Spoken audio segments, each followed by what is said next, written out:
Boa noite, meus amigos. Estamos aqui de volta. Como sempre, começamos invocando a Santíssima Virgem Maria e o Santo Padre Pio de Pietrelcina, para que roguem a Deus que nenhuma injustiça se cometa nesse programa. Em primeiro lugar, eu quero aqui assinalar com grande tristeza a morte do meu amigo Yves Zoublet.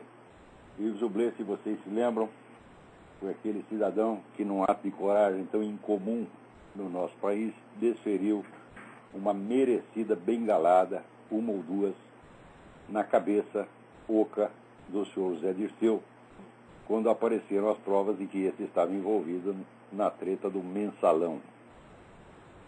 O Yves Zoublet, tendo sofrido ameaças e perseguições no Brasil, mudou para a Bélgica, porque ele tinha dupla cidadania. E lá na Bélgica ele ia se casar e precisava de um documento brasileiro e fez a besteira de voltar ao Brasil. Chegando no Brasil, foi inexplicavelmente preso. Presta atenção, o homem foi preso, era um homem já de mais de 70 anos. Foi preso até agora, não se sabe por quê. E morreu na cadeia, também inexplicavelmente. Ninguém vai investigar, ninguém vai querer saber. Tá certo? Então esse é um caso de sequestro e provavelmente homicídio praticado pelas autoridades. Tá certo? Então, o senhor Zé Dirceu não passou um único minuto na cadeia, mas o Yves Zoublet morreu na cadeia. Morreu sob a guarda e responsabilidade das autoridades brasileiras. Ele nunca deveria ter voltado ao Brasil. Então, fica aí a nossa homenagem a esse escritor. Produziu vários livros para a infância, tão talentosos, nunca fez mal a ninguém. E olha, bater na cabeça do Zé Dirceu não é fazer mal algum. No mínimo, né, uma investigação científica, para saber o que tem dentro, né? É bater lá e enviar o material para o laboratório para fazer exame de fezes. Tá certo? Então fica aí. Também eu adorei essa semana a declaração da Sarah Palin de que o presidente Obama simplesmente não tem culhões, com essa palavra em espanhol, cojones, para tomar uma providência contra essa invasão de imigrantes ilegais que está destruindo os Estados Unidos, destruindo. Olha, meu senhor, aqui 80% dos crimes são cometidos por imigrante ilegal. É uma coisa monstruosa. Monstruosa. Nem, vamos dizer, mas são crimes famélicos, cometem. Não é de jeito nenhum. Grande parte desses camaradas que entram aqui não são imigrantes de jeito nenhum. São agentes de quadrilha de narcotraficantes que entram aqui já para fazer isso. E se organizam, vamos dizer, em gangues poderosíssimas que aterrorizam estados inteiros. E tem todo o dinheiro do mundo, tem todo o dinheiro que quiserem. Mais ainda, se organizam em entidades políticas igualmente poderosas, como La Raça, para pregar a mexicanização de estados americanos inteiros. Quer dizer, negam que aquilo lá seja território americano. E note bem, o governo está protegendo essa gente. Quer dizer, o governo protege um movimento separatista aqui dentro dos Estados Unidos. Enquanto isso, os ilegais, não vamos chamar de imigrantes, são apenas ilegais, continuam chegando. Né? Note bem, quer morar nos Estados Unidos? Muito bem, eu também quis morar aqui. Eu tive 4 anos de trabalho para obter o meu green card. Tive que juntar 1000 páginas de documentos, gastei um dinheirão maluco, mantive minha família ocupada um tempão para coletar documento e provar a legalidade da minha situação aqui e receber, então, o green card. Agora, os camaradas não querem fazer isso, eles querem chegar aqui ilegalmente e já desfrutar do Social Security, ter carteira de motorista, e mais isso, mais aquilo outro. Né? E recebem, de fato, tudo isso. Até recentemente, o ministro do Trabalho do governo Obama, a ministra do Trabalho, né, ofereceu para os ilegais o seguinte: se você está ganhando pouco, você vem aqui e o governo vai ajudar você, vai reivindicar um salário melhor para você. Ora, se o sujeito não tem direito ao trabalho, como é que ele vai ter direito a um salário maior? Então, isso aí é um meio de o governo favorecer o emprego ilegal para pessoas que estão aqui indevidamente.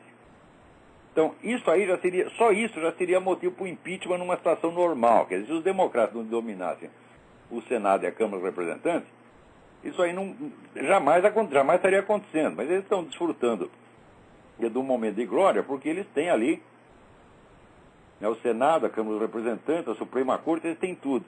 Mas isso não vai durar muito, não. Porque aqui está todo mundo muito revoltado com Obama. Note bem, quando aconteceu esse negócio do vazamento da British Petroleum, vocês façam uma ideia. Quando houve o furacão Katrina, o George Bush foi muito condenado porque ele levou 2 dias para agir. Aqui o Obama, no 58º dia, depois de que começou o vazamento, que está destruindo lá um estado inteiro, no 58º dia ele anunciou que estava nomeando uma comissão de alto nível para estudar o problema. A comissão está lá estudando o problema até agora, já passaram 80 dias e até agora o governo não fez absolutamente nada.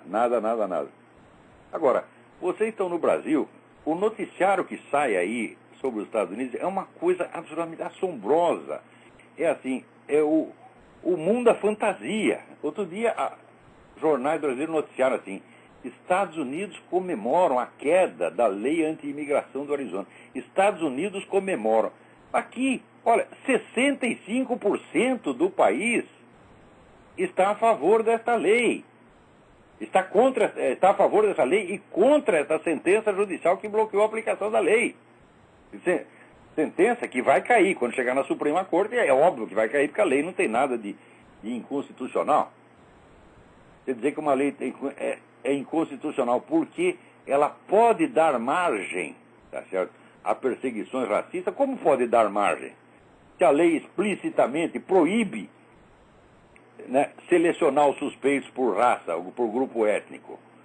Quer dizer, isso aí é uma sacanagem, porque o Obama está lá para destruir esse país mesmo. O Obama, eu tenho certeza, é um agente estrangeiro, ele está lá para destruir os Estados Unidos. Tudo que esse cara faz é contra o país, é uma coisa impressionante. E até, eu achando que os Estados Unidos estão se brasileirando, porque o Brasil está levando mais de 20 anos, o Foro de São Paulo está completando 20 anos, e o Brasil ainda levou 20 anos para tomar consciência de que a coisa existe. Né? Agora, aqui, veja, eles levaram 2 anos inteiros para perceber que o Obama é uma treta. 2 anos para o americano é a mesma coisa que 200 anos para o brasileiro. Né? 2 anos é muita coisa. Ele tem a obrigação de perceber isso em 2 dias no máximo. Né? Antigamente percebia, o sujeito começava com treta, o pessoal logo bronqueava. Agora não, levaram 2 anos para perceber. E só perceberam graças a esse negócio da British Petroleum. Porque é claro que o Obama não quer fazer nada para tapar o vazamento. Ele quer que isso se torne uma catástrofe. Por quê? Porque ele quer proibir a exploração de petróleo no alto mar. Então, para que a coisa vire uma catástrofe, para impressionar todo mundo, ele está deixando, né, o petróleo se espalhar, destruir a economia do estado inteiro e, eventualmente, né, provocar aí um verdadeiro genocídio, porque quando começa a estação dos furacões, esse petróleo todo vai ser espalhado para dentro do estado. Tá certo? Então vai destruir colheitas, vai matar pessoas, matar animais, vai ser um desastre total, já está sendo. Mas ele quer que isso aconteça para quê? Para as pessoas ficarem impressionadas, né, e aprovarem a política governamental que proíbe a exploração de petróleo em alto mar. Proíbe nos Estados Unidos ao mesmo tempo que oferece ajuda para o Brasil fazer exploração de petróleo no mar. Né? Depois de que aquela conversa mole de que a Petrobras descobriu não sei quantos, né, trilhões de barris no mar, etc., num lugar impossível de retirar o petróleo, e fizeram isso não porque tivesse alguma intenção séria de explorar o petróleo lá, mas só para elevar o valor das ações do seu Jorge Soros, que na véspera tinha comprado 800 milhões de dólares em ações da Petrobras. Né? Então, em tudo isso aí você vê a má intenção, o planejamento maligno da coisa. Agora, falar em planejamento maligno, meu filho, esses dias a Caixa Econômica Federal deu um empréstimo para a Petrobras maior do que o valor total do investimento nacional em educação. Veja a monstruosidade de dinheiro que isso é. Quer dizer, o orçamento do ministério, mais que o orçamento do ministério inteiro para a Petrobras. Ora, mas a Petrobras não era a empresa mais próspera do mundo? Não estava indo tudo às mil maravilhas? Tá certo? Então, aí é a prova de que a Petrobras está falida completamente. Todo esse oba-oba que o governo faz, isso é só propaganda, isso é mentira, estão enganando vocês, porra. A Petrobras está de tanga, está de chapéu na mão, na porta da Caixa Econômica, pedindo dinheiro. Dinheiro de quem? Dinheiro de vocês, contribuintes, porra. Não é dinheiro de petróleo, não. Então, isso aí foi essa semana. Agora, daí o governo sabe que não, é por causa do rombo de petróleo, do rombo da British Petroleum. Pô, o que o rombo da British Petroleum tem a ver com a Petrobras, meu saco? Hã? Não tem absolutamente nada que ver. Aliás, poderia até favorecer. Né? Cria uma chance para ela no mercado externo, porque ela vai ter mais confiabilidade do que a British Petroleum. Então não é por causa disso, é porque não tem dinheiro mesmo, é porque essa empresa está falida. As ações da Petrobras já caíram, já foram para o fundo do buraco. Tá certo? Agora, eu queria lembrar vocês aqui que vocês visitem o site www.endireitabrasil.com.br. Não me cabe aqui fazer nenhuma propaganda de candidato, mas quando o candidato é meu amigo, eu não resisto. É meu amigo, eu conheço, eu sei que é um homem honrado, um homem honesto, ele não vai mentir para vocês, ele não vai meter a mão no dinheiro público, tá certo? Errar, todo político pode errar, mas aqui, o Ricardo Salles é meu amigo, uma pessoa em que eu confio. Tá certo? Ele é um homem religioso, um homem correto e está fazendo esse sacrifício. Ele tomou um engove e se candidatou a deputado estadual por São Paulo. Não estou dizendo para votar nele, mas estou dizendo, deem uma olhada no site www.endireitabrasil.com.br e vejam quem é o Ricardo Salles. Aproveita também, visita lá para www.seminariofilosofia.org e se quiser aprender alguma coisa, né, inscreva-se e pague a inscrição. Eu não vou reclamar porque eu sou humilde e vivo disso. Então, o que mais aqui? Aconteceu uma coisa excelente, acabou de acontecer. Você vê, circulou pela internet aí uma mensagem chamada assim, Mensagens de Ódio pela Internet, um apelo ao Ministério Público, por Carlos Alberto Lungarzo. Então diz ele aqui, numerosos sites e blogs da internet se caracterizam pela difusão permanente de mensagens de ódio, seja político, racial, ideológico, nacional ou qualquer outra característica. Então ele fala de sites que estão abusando da liberdade de expressão e cometendo crimes horrorosos, né? Ele descreve mais ou menos a generalidade, o que seria mais ou menos a definição desses crimes, e depois coloca a lista dos sites que diz ele lhe causaram maior preocupação e que ele acha que tem que ser ali monitorados pelo Ministério Público e eventualmente fechados. Né? Ele não cita um único exemplo concreto de crime que tenha sido cometido por qualquer desses sites, o que já me estranha muito. Por quê? Se você descreve um crime de modo geral, a definição do crime, e depois você pede a prisão de uma pessoa, sem você ter provado que essa pessoa cometeu especificamente aquele crime, você está com um raciocínio falho. Então, premissa maior, o delito assim é assim definido. Premissa menor, o senhor fulano cometeu esse crime no dia tal, está aqui as provas. Conclusão, o senhor fulano tem que ser preso, punido ou pelo menos investigado. Esse é o raciocínio inteiro. No caso, faltou a segunda premissa, a premissa menor. Então, premissa maior, tais condutas assim são vagamente criminosas. Premissa menor, seu fulano, seu site, tal, cometeu esse crime, está aqui a prova. Conclusão, o site tem que ser investigado e eventualmente punido. Só que faltou a segunda parte, não tem prova nenhuma, de que qualquer desses sites cometeu aquele crime. Não tem um único exemplo, tá certo? E para grande surpresa minha, estava lá o meu próprio site. Né? Quer dizer, o argumento já era falho e, veja, um argumento no qual você pula uma premissa, deixa uma premissa oculta, chama-se em retórica entimema. Toda a validade do entimema depende da premissa oculta. Você tem que desocultar a premissa e daí verificar. Se ela for verdadeira, a conclusão será verdadeira. Se ela for falsa, a conclusão será falsa. Então, o sujeito que quer apresentar uma argumentação jurídica séria, ele não faz um entimema. Ele põe a premissa maior, depois ele coloca a premissa menor, quer dizer, mostrando, primeiro, o princípio geral. Segundo, o fato criminoso e sua prova. E daí tira a conclusão. Qualquer advogadinho de merda sabe disso. Mas o homem aqui apresenta um argumento na forma do entimema, saltando a premissa, isso é, saltando a prova do crime e em seguida acusando as pessoas sem nenhuma prova.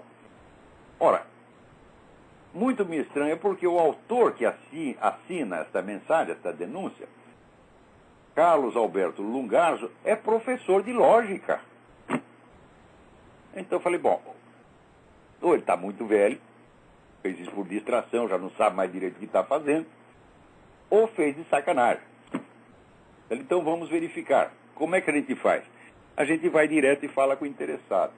Então eu fui lá no site, né, do CNPq e procurei o currículo Lattes do cidadão. Lá no currículo Lattes tem endereço, telefone, etc, etc. Telefonei para o cidadão agora mesmo, faz 20 minutos. Alô, professor Carlos Alberto. Aqui quem está falando é o Olavo de Carvalho. Eu vi lá a lista de sites de ódio, etc, etc. E, para grande surpresa minha, vi o meu próprio site lá. Imediatamente ele respondeu, foi um engano. Então, quer dizer, professor, o senhor não sabe nada quanto ao meu site? Não, de fato não sei nada quanto ao seu site. Tem umas coisas que eu discordo, mas não tem nada de mal ali. Falei, então, professor, o senhor tem a obrigação moral de colocar uma nota na sua mensagem dizendo que foi um engano. Então, vamos aguardar nos próximos dias que o professor Carlos Alberto Lungaros, em cuja honestidade eu não tenho motivos para duvidar, vai corrigir essa falsa denúncia. Agora, mesmo que ele retire o meu site da lista, ele tem a obrigação de dar pelo menos algum sinal de prova de que os outros sites cometeram o delito que ele está falando. Porque a mera descrição geral do delito, a definição do delito, não é suficiente para pôr nenhuma pessoa na cadeia para justificar denúncia nenhuma, né? Eu posso lá ler um artigo do Código Penal, está aqui, né? Definido, o crime tal, tal, tal.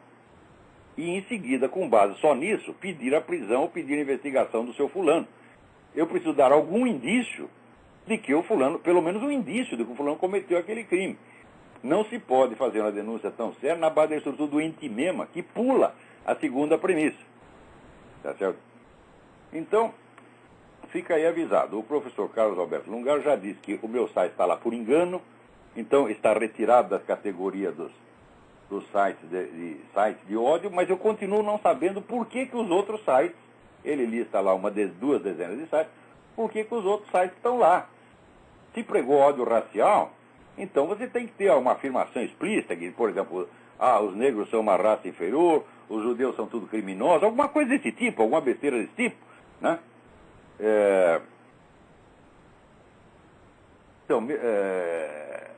Ou, pior ainda, pregando a extinção de uma raça, de uma nação, ele precisa mostrar algum caso, porque eu não vi nada disso, né? Agora, se é caso, vamos dizer, de denunciar sites que pregam ódio, né, pregam genocídio, essa coisa toda, então ele tem que começar pelo vermelho.org, que celebra Stalin, que foi o maior genocida do século, como se fosse um grande democrata, um grande herói. Quer dizer, a apologia de um regime genocida, isso aí é consenso mundial, consenso jurídico mundial. A apologia de um regime genocida ex post facto é pregação de genocídio. Então o site vermelho.org e o jornal A Hora do Povo, e especialmente aquele seu João Carlos Quartinho de Moraes, que é o maior puxa-saco que Stalin já teve no Brasil, todos têm que entrar na categoria do crime de ódio, meu Deus do céu. É a coisa mais óbvia. Se um sujeito escreveu um artigo falando bem de Hitler, falando bem do nazismo, então ele está fazendo, vamos dizer, a apologia retroativa do regime genocida. E isso se considera, com razão, propaganda do genocídio.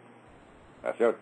Então, o seu Quartinho de Moraes e a Hora do Povo, etc., vocês fazem apologia retroativa do genocídio stalinista, sim. E mais também do genocídio maoísta. Acham tudo isso lindo. Mais ainda, se formos pegar esses sites, todos, vermelho.org, o site do Foro de São Paulo, essa porcaria toda, você vai ver a quantidade de afirmações brutais, insultuosas, caluniosas e ameaçadoras que fazem contra as pessoas.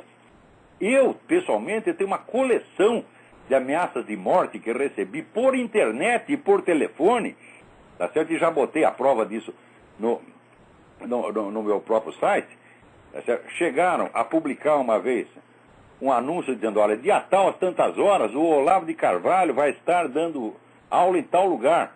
Vamos lá para dar um cacete nesse sujeito ou matá-lo. Chegaram a publicar isto, minha gente. Isso aí não é site de ódio, né? Então, a seleção que o professor Lungardo faz do site de ódio, todos são sites de direita, de algum modo. Não tem um de esquerda. Quer dizer, a esquerda ameaça matar vocês, olha, nós vamos te matar no dia tal, número tal. Isso aí não é crime de ódio. Agora, você fala uma palavrinha contra o Foro de São Paulo, é crime de ódio, né? O professor está muito mal informado a respeito de muitas coisas. Eu não acho que seja um homem desonesto, não. Eu acho apenas que ele está muito velho e está mal informado. Tá certo? Por exemplo, ele diz aqui que a mídia brasileira não dá espaço para as denúncias contra os direitos humanos. Ele está subentendendo as denúncias de crimes feitos pela direita, pelos militares, etc. Ora, se você juntar o que foi publicado só no último ano, nos últimos anos, contra militar, acusando militar de mil e uma coisa, dá uma enciclopédia. E em favor deles não sai uma linha, quer dizer, a situação é exatamente o contrário do que ele está falando. Então, provavelmente, ele não, acho que ele não lê jornal, tá certo? Mas a coisa até estranhei, uma coisa que eu mais estranhei dele colocar o meu site lá, falou, olha, eu acho que ele nunca abriu o meu site. Por quê? Praticamente tudo o que sai no meu site é apenas reprodução do que saiu no Diário do Comércio. Então, como é que você vai, né, acusar o site que reproduziu a matéria, mas não vai acusar aquele que a publicou originalmente? Essa é uma coisa tão absurda, né? Então, mas ele já confessou que foi engano. Então, ó, vamos conceder ao professor Carlos Alberto Lungas o benefício da dúvida. Se o senhor agiu com honestidade, com lisura, com boa intenção, ainda que estando completamente errado na sua visão do problema, então o senhor fará circular pela internet, com a mesma presteza e eficiência com que fez circular esta mensagem, uma nota dizendo, olha, o nome do site do Olavo de Carvalho entrou lá por engano. Agora, você vê, nos últimos dias, virou moda agora acusar o pessoal do PT de ser direitista. As Farc também devem ser direitistas, o Hugo Chávez é direitista. Então, primeiro foi o Zé Serra que falou isso. E agora veio, né, o senador paranaense Álvaro Dias, o deputado Jutaí Magalhães da Bahia, né, e o atual secretário da Educação do Estado de São Paulo, Paulo Renato de Souza, que já foi ministro da Educação, né, acusando o Marco Aurélio Garcia de ser um aloprado de direita, porque defende governos que apedrejam mulheres. Os governos que apedrejam mulheres estão todos do lado da esquerda internacional. Ah, meu Deus do céu! Vai ver se você encontra representantes desses governos que apedrejam mulheres aqui no Tea Party, na Heritage Foundation, no Hudson Institute. Em qualquer movimento de direita, eles nunca estão lá. Agora, eles estão sempre no Fórum Social Mundial, né? Estão ali sempre em conluio com Cuba, com Hugo Chávez, etc, etc. Então, como é que isso aí é de direita? Acontece o seguinte, você pode usar as palavras direita e esquerda para qualificar correntes históricas efetivamente existentes, grupos políticos efetivamente existentes. Então, aí a palavra tem alguma substância, porque você não está discutindo nem o conteúdo das ideias das pessoas. Você está discutindo que existem grupos, eles estão ligados entre si, eles cometem certas ações juntos, tá certo, para determinados objetivos. Então, esses aí são a esquerda, e eles combatem outro grupo que eles dizem que chama a direita. Então, aí não se trata de você discutir conceptualmente esquerda e direita, mas de você usar os nomes que são as autodefinições que os grupos se dão. Por exemplo, se você chegar na Inglaterra, o Partido Conservador é o quê? Eles vão dizer, é a direita. O Partido Trabalhista é o quê? É a esquerda. Todo mundo sabe. Então é a simples autodefinição de grupos historicamente existentes. Mas você pode desligar a palavra do seu conteúdo, da sua substância histórica, e começar a usar apenas como qualificativo geral. Então, direita passa a significar tudo que é malvado e esquerda tudo que é bonzinho. E daí, quando um sujeito da esquerda, tá certo, comete genocídio ou crime, você diz, ele era de direita. Já não houve quem disser que Stalin é de direita, então Lenin também era de direita. Então o próprio Karl Marx, que pregava o genocídio, devia ser de direita. Então é simplesmente questão de você trocar os nomes. Não é isso? Então, essas pessoas que apelam a isso, quando alguém da esquerda lhes faz mal, eles dizem que o cara é direitista, só provam a sua fraqueza, a sua total escravidão mental à própria esquerda. Então tá aí, Álvaro Dias, Jutaí Magalhães, Paulo Renato Souza, Zé Serra, Estão todos uns fracotes na frente da esquerda. A esquerda ri de vocês, porque sabe que vocês comem no prato dela, meu Deus do céu. Olha aqui, o outro dia, vendo aqui os documentos, né, eu juntei aqui uma documentação enorme sobre o Foro de São Paulo, que eu vou fazer uma gravação e colocar no ar nos próximos dias, para acabar com essa história de que o PT não tem ligação com as Farc. E lá no meio, descubro, na revista América Livre, que é uma revista comunista, né, dirigida aí pelo Manuel Marulanda Vélez, como diretor das Farc, junto com Gilberto Carvalho, que é assessor de imprensa da presidência. Não sei se ele é ainda, mas ele era naquela ocasião em que publicou isso aí. Então vejo lá essa revista e vejo lá um artigo de quem? Fernando Henrique Cardoso. Ora, no tempo do Fernando Henrique Cardoso na presidência, as Farc tinham um escritório em Brasília, meu Deus do céu. E agora veio o Luiz Felipe Lampré dizendo que apareceu lá o Marco Aurélio Garcia querendo marcar um encontro entre ele e gente das Farc, e ele, então, honradamente se negou. Falou, não converso com essa gente, não converso com bandido e tal. E botou o Marco Aurélio para correr. Mas, meu Deus do céu, que ele sabe das atividades criminosas das Farc, e ele sabe ao mesmo que tem um escritório das Farc do lado do ministério dele, ele tem a obrigação, tá certo, absoluta de tomar providência, mandar fechar aquilo, mandar prender as pessoas. Não fez nada. Quer dizer, durante o governo FHC, as Farc tinham tanta liberdade de ação no Brasil quanto tem agora. Então todos eles têm o rabo preso.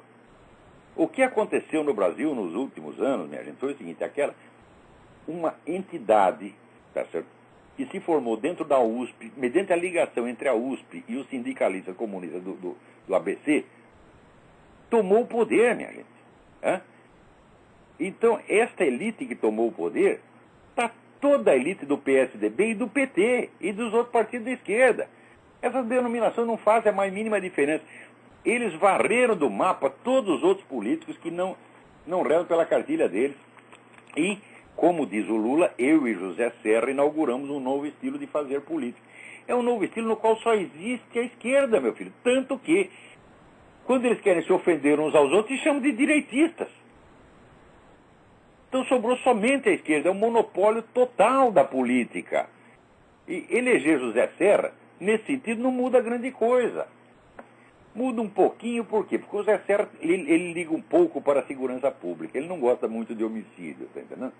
Então, não se pode negar que ele fez alguma coisa para diminuir a violência em São Paulo. Mas ele também, outro dia eu li um artigo do Denis Rosenfield, excelente, ele diz que todo mundo agora diz assim, não, as Farc eram guerrilheiras, mas elas traíram a sua vocação e se transformaram em narcotraficantes. Quer dizer, como se narcotráfico e guerrilha, como se a luta política comunista e o narcotráfico fossem coisas opostas. Você, para ser narcotraficante, você tem que trair os objetivos da sua revolução. E o Denis Rosenfield lembra ali que o narcotráfico é uma tradição do movimento comunista. Então ele cita lá o exemplo da China, né, a guerra do ópio que o Mao Tse-tung moveu contra províncias inteiras, encheu de ópio aquela porcaria, viciou metade da China, tá, né? Então isso é costumeiro. Ele só cita o caso da China, mas existe caso pior. O crescimento do narcotráfico na América Latina, a partir dos anos 50, foi obra do governo soviético. O governo soviético treinou agentes da KGB para que se infiltrassem nas quadrilhas incipientes de narcotraficantes que havia então e otimizassem o comércio, tá certo? De modo a que esse comércio se tornasse, isso já na década de 50, gente, tá? Se tornasse uma fonte de subsídios para os movimentos revolucionários latino-americanos, porque a União Soviética não estava aguentando mais financiá-los. Então tinha que criar uma fonte de financiamento local. Isso aí foi contado por um general tcheco que participou de toda a operação.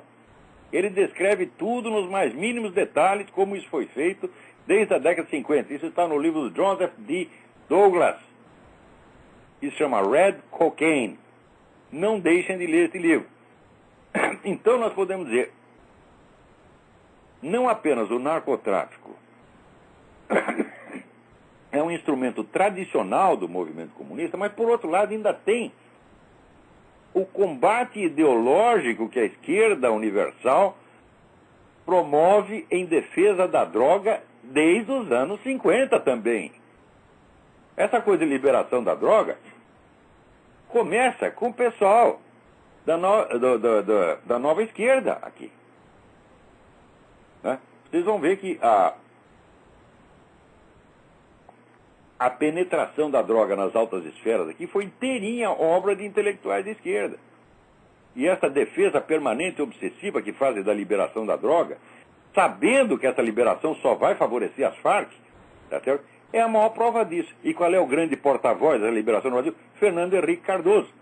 Então como é que podemos confiar nessa gente? Meu Deus, eu estou falando, é uma trama esquerdista criada nos anos 60 que tomou conta do país para dividir o território nacional inteiro entre a direita da esquerda e a esquerda da esquerda. Tá certo? Agora, qual que é a esquerda da esquerda e qual que é a direita da esquerda? Cada um fica tentando provar que ele é mais esquerdista que o outro, e a maneira de fazer isso é chamar o outro de direitista. Então, minha gente, vocês caíram no engodo, e é preciso ser muito besta para não perceber uma coisa dessa. Né? Tem alguém na linha? Alô, tem alguém? Alô, diga. Quem é? Alô, Olavo, tá me escutando? Quem é? Tá me escutando? É o Gleison, tá falando, da Ceilândia. Luiz, Ceilândia? Gleison. Gleison? Alô? Exatamente. Tudo bem? Olá. Oi, Olavo, saiu uma notícia aqui na BBC News que o Obama pretende retirar 15 mil soldados até o final do ano no Iraque. Eu queria saber o que você acha dessa retirada de tropas americanas do Iraque até o fim deste ano. E esse efetivo de mais de 30 mil soldados que irão para o Afeganistão. O que o Obama está tramando? Olha, o que está provando é o seguinte. Primeiro, o verdadeiro atoleiro é o Afeganistão. Por quê? No Iraque, os americanos tomaram o país em 15 dias, montaram um novo regime político, implantaram a democracia e está funcionando. Então a vitória foi completa. Claro que prosseguiu havendo atentados terroristas, mas entre uma guerra e atentados terroristas não tem comparação. Tá certo? No fim acabaram até os atentados terroristas. Então, a vitória no Iraque foi total. E no Afeganistão a coisa prolonga e nunca dá nada. Tá certo? Então, o Obama está querendo meter mais 15 mil soldados no Afeganistão e está mandando eles para o túmulo. Tá certo? Então, aquele general que saiu falando mal da estratégia americana no Afeganistão tem toda a razão. Os caras estão lá para perder. Então, quanto ao Iraque, o que vai acontecer é assim, saem todos os americanos, bom, a turma do Saddam Hussein volta em 15 dias. E eu duvido que não seja precisamente isso que o Obama quer. Tudo quanto é contra os Estados Unidos é o que o Obama quer. A coisa mais clara do mundo. Os americanos, por credulidade e porque foram manipulados, tá certo, pela mídia, a mídia ocultou tudo propositadamente o que se sabia contra o Obama. Hoje está provado que não foi uma coincidência, não foi uma mera convergência de opiniões, foi um plano traçado entre 400 jornalistas das principais publicações. Isso apareceu no site chamado Journalist, quer dizer, uma lista de discussões. Eles tramavam, tal coisa assim vão publicar? Não vamos esconder. Por exemplo, ligação do Obama com o discurso do Jeremiah Wright, vamos sumir com isso. Né? E foram sumindo com coisas, sumindo, não deixaram nem investigar os documentos do homem. Então, foi uma coisa similar à ocultação do Foro de São Paulo no Brasil. Só que aí a ocultação levou 16 anos. Né? Aqui conseguiram ocultar durante 2 anos, agora já estourou. Tá certo? Então, aquilo ali prova que o Obama foi eleito pela maior fraude jornalística que já aconteceu na história americana. Ainda não se compara, digo eu, com a ocultação do Foro de São Paulo na mídia brasileira, que prosseguiu por 16 anos. Mas, ainda assim, para a história americana, digo, foi a maior fraude jornalística de todos os tempos. Tem mais alguém aí na linha? Quem é? Alô, boa noite. Boa noite, quem é? Paulo Vitor, de Florianópolis, tudo bem? Paulo Vitor, tudo bem? Professor, olha só, como o senhor é o último professor que sobrou no Brasil, quer dizer, para os brasileiros, eu vou ter... Você sabe o que quer dizer Olavo? Oi? Você sabe o que quer dizer Olavo? O que quer dizer, professor? A norueguesa quer dizer sobrevivente. Sobrevivente, é o último, não tem mais nenhum. Sobrei eu, porra! Que merda, hein? É uma desgraça, a gente tem que correr atrás do senhor. Olha, A bem da verdade, a gente precisa de um pai em casa igual o senhor em horas de desespero, viu? Obrigado. Olha, professor, eu vou ter um filho no final do ano e a gente não sabe mais nem a desvalorização dos valores morais, o sumiço dos valores morais deixa a gente tão assustado. Eu vou ser pai pela primeira vez, eu não sei para quem correr. Então eu estou perguntando para o senhor sobre que tipo de livro pedagógico eu poderia aplicar, alguma coisa assim, se existisse algum tipo de livro assim, como impedir que seu filho se torne um comunista libertário. Muito simples. Sabe, eu preciso. Primeiro, você tirar o menino da escola, você pode sofrer um processo. Se bem que agora existe uma brecha legal para o homeschooling, né?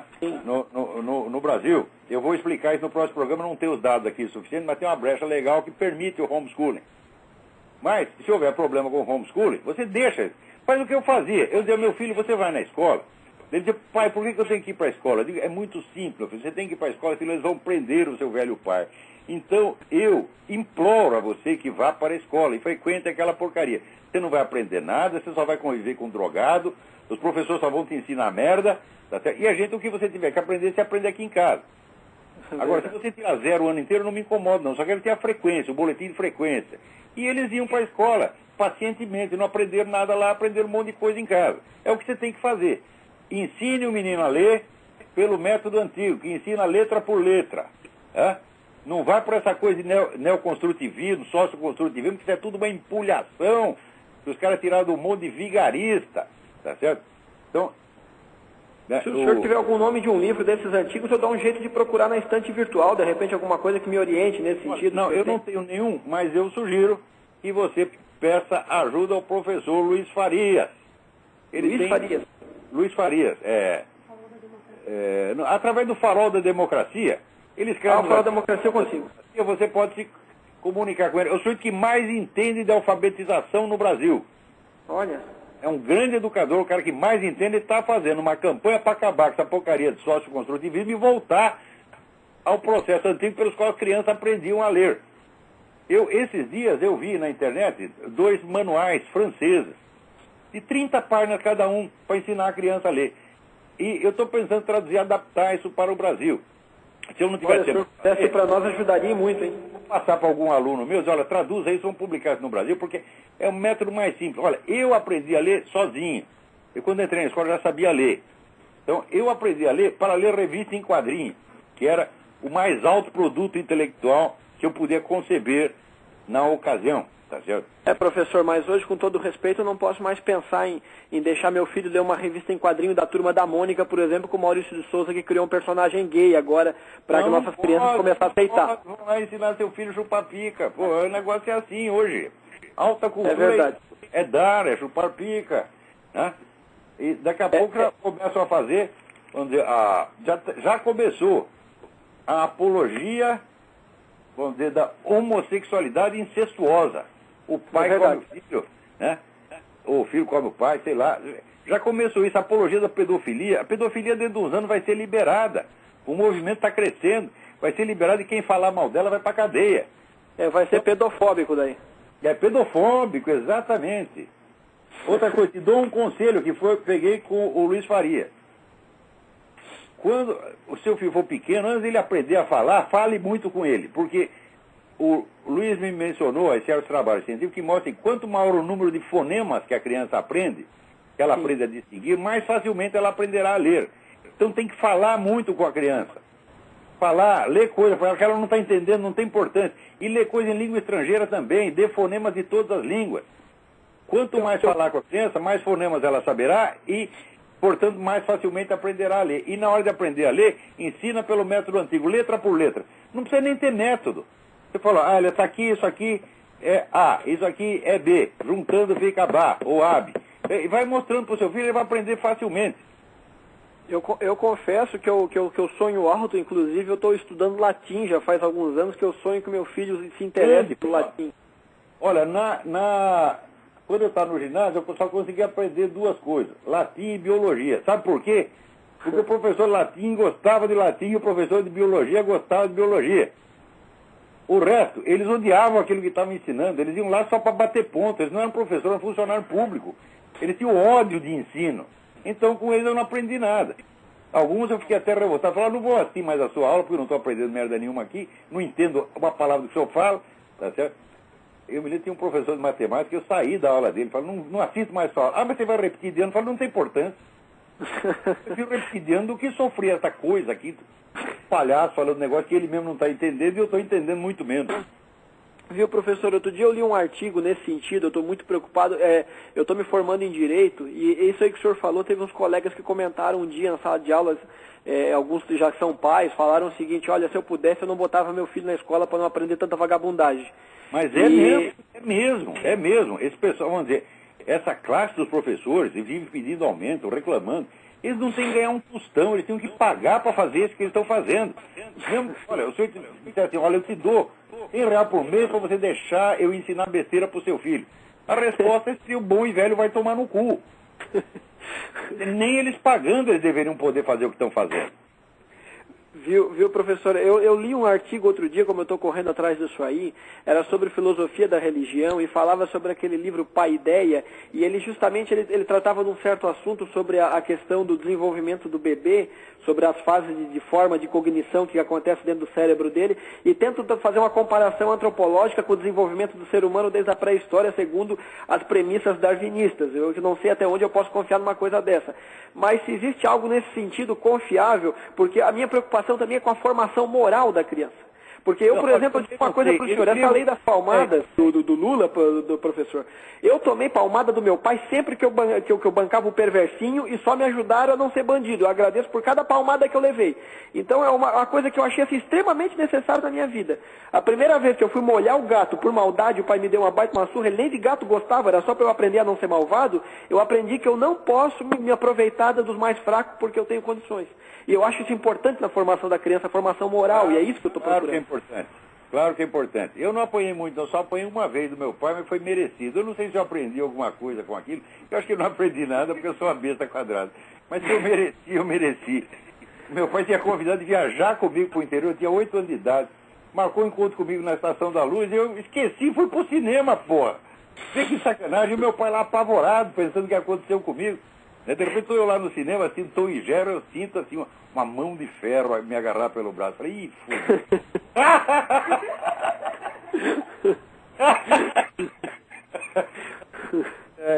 Foi a única vez que eu apoiei do meu pai, né? Minha mãe deve ter batido às vezes, mas ela batia fraquinho. Só tenho boas recordações da minha mãe.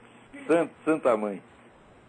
Mas um livro desse, então, sobre formação moral da criança, sobre esse desenvolvimento da criança, o senhor conhece alguma coisa? Você não precisa dar formação moral nenhuma. A criança aprende, tudo que você fizer, ela faz. Vou dar uns conselhos para você. Eu tenho 8 filhos, eduquei 8 filhos, errei bastante no começo, depois fui aprendendo. Nunca grite com o seu filho. Sim. Nunca dê uma bronca nele quando você está bravo. Espera passar a brabeza e depois você dá a bronca. Não grite, não brigue, porque se você grita com ele, o que ele vai aprender? O conteúdo que você falou? Não, ele vai aprender a gritar. Criança imita o adulto, que é uma coisa terrível. Tá certo? Então, assim, seja bom, mostre para ele 24 horas por dia, fale para ele, te amo, meu filho, te amo, minha filha. Faça isso, faça bastante carinho no seu filho, trate ele bem. Ele vai fazer com os outros o que você fizer com ele. É muito simples isso aí. Lembra-se, tudo que você fizer, por exemplo, você está lá, você briga com a sua mulher, se for brigar com a sua mulher, vai brigar escondido. Né? Você sai, leva a sua mulher no restaurante, lá na casa do caralho, e lá você briga com ela.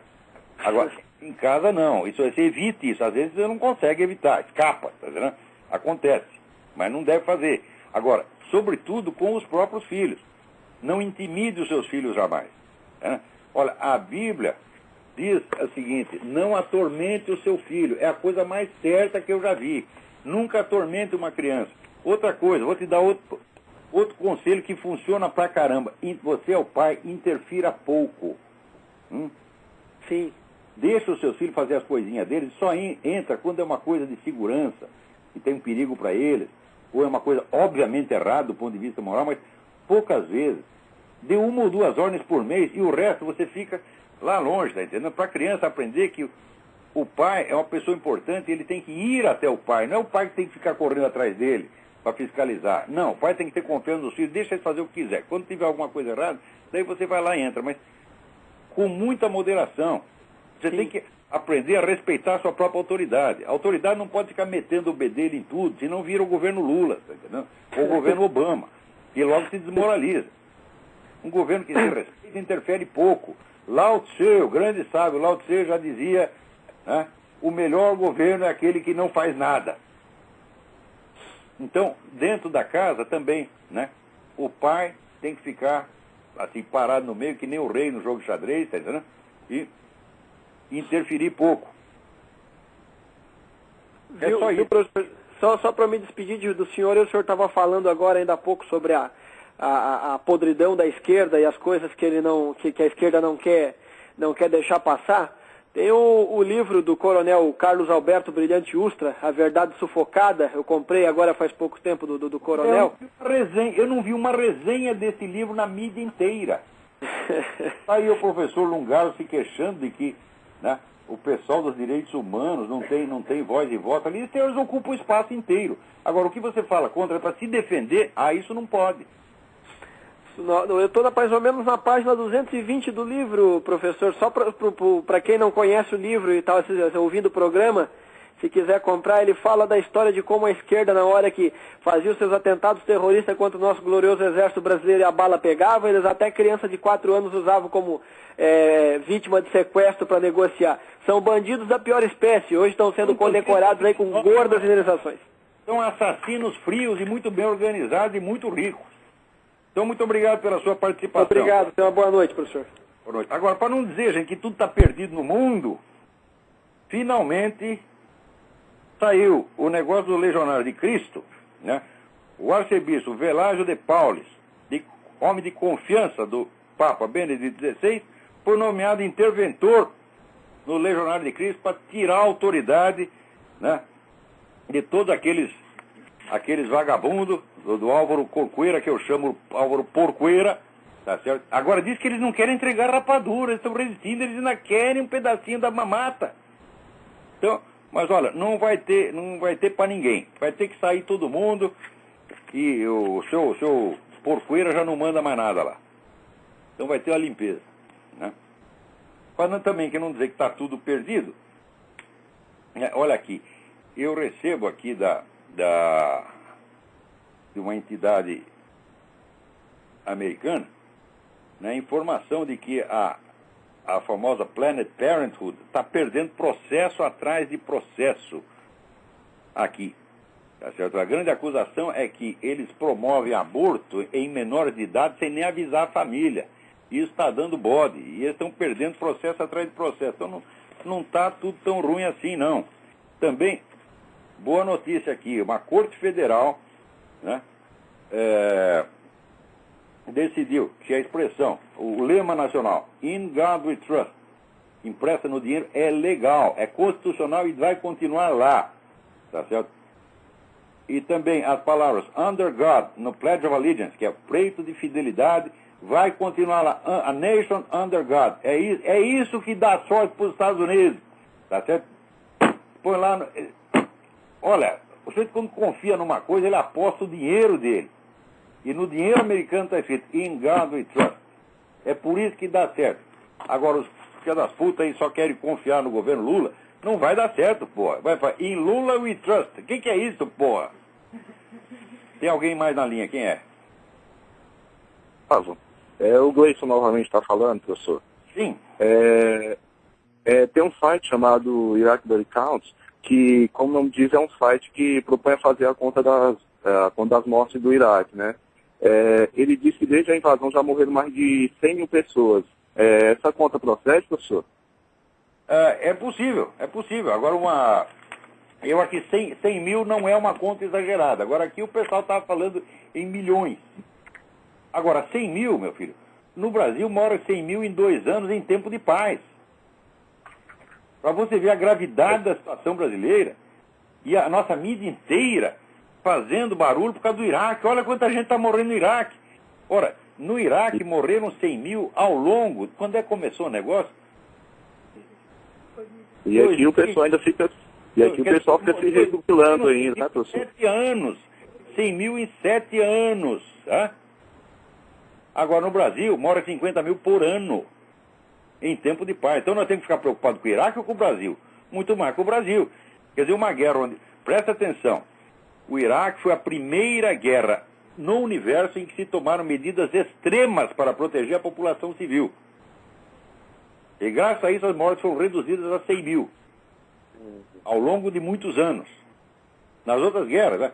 Quanta gente morreu ali no Camboja, em tempo de paz? 2 milhões em campo de concentração.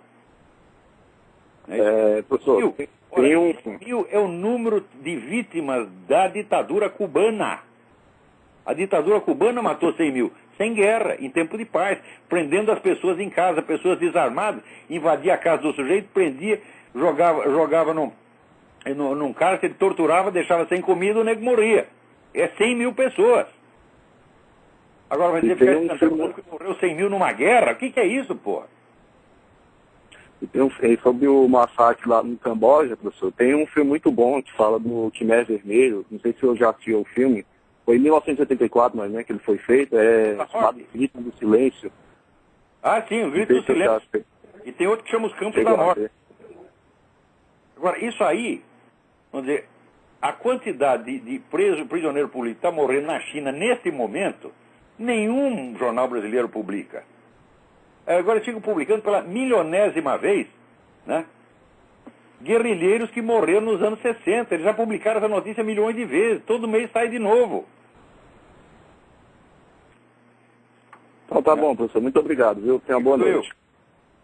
Peraí, tem mais alguém na linha. Alô, quem é? Filadélfia. Como é o seu nome? Rodrigo. Rodrigo da Filadélfia, tudo bem? Sim, tudo bom? É um prazer falar com o senhor, acompanho o seu programa há muito tempo. E falando em Obama e Iraque, saiu uma notícia esse mês passado, agora, de julho, final do mês, só que não está sendo divulgado nos Estados Unidos e na mídia geral. Eu li essa notícia num sitezinho de notícias Irish, da Irlanda, mas o caso é que desapareceu dos cofres do Iraque dinheiro de óleo, né, de oil money do governo do povo iraquiano para a reconstrução do país. Desapareceu 9 bilhões que estava sob o controle e a administração do governo Obama. O Departamento de Defesa americano não consegue explicar. Você já pensou se o governo fosse republicano, o barulho que os caras iam fazer com uma coisa dessa? Justamente falando de governo republicano, a grande pergunta que ficou é o seguinte: será que esse cover-up não está sendo feito para aparecer depois que entrar um governo republicano após o Obama? Quer dizer, vai aparecer depois que o Obama sair, culpando então o próximo governo republicano aí. Por que está sendo coberto agora? Eu estou falando para você, aqui você tem uma trama organizada dos principais jornalistas, dos grandes veículos de mídia, para bloquear qualquer coisa que possa comprometer a imagem do Obama. Então, esse negócio eu fiz uma pesquisa na internet. Não tem documento nenhum. Agora diz que o passaporte da mãe do homem sumiu. Está ficando cada vez mais misterioso. É proibido saber quem é o presidente, porra. Quer dizer, então, imagina, são 9 bilhões de dólares, 9 bilhões de dólares do povo iraquiano, da reconstrução do país. 9 bilhões na mão da turma do Obama. Fiz uma pesquisa na internet para ter certeza da notícia e não encontrei em nenhum site americano. Eu vou comentar alguma coisa na semana que vem. Obrigado, Olá, pela participação. Grande abraço. Parabéns a você pelo trabalho. Obrigado, eu. Agora, vejam vocês. Peraí, tem mais alguém na linha. Agora, diz que o governador de São Paulo, Alberto Goldman, que é um sujeito que começou sua carreira com o apoio do Partido Comunista, deve a sua existência política à colaboração do Partido Comunista, ele disse esta semana que não há sinais de que esses atentados ocorridos em São Paulo sejam obra do PCC. Agora, que os atentados são uma coisa organizada, é a coisa mais óbvia do mundo. Tá certo? Então, se não foi do PCC, então tem uma outra organização criminosa maior que o PCC por trás disso. Então, governador, quem foi? Se não for o PCC, foi o quê? Foi a PQP? Espera aí, tem mais alguém na linha. Vamos lá. Alô, é Rodolfo de Petrópolis? Rodolfo, tudo bem? Seja rápido porque nós estamos no fim do tempo. Ok, eu li na internet e queria saber se é verdade que uma das esposas do profeta Maomé, chamada Aisha, tinha apenas 9 anos de idade quando ele começou a ter relações sexuais com ela.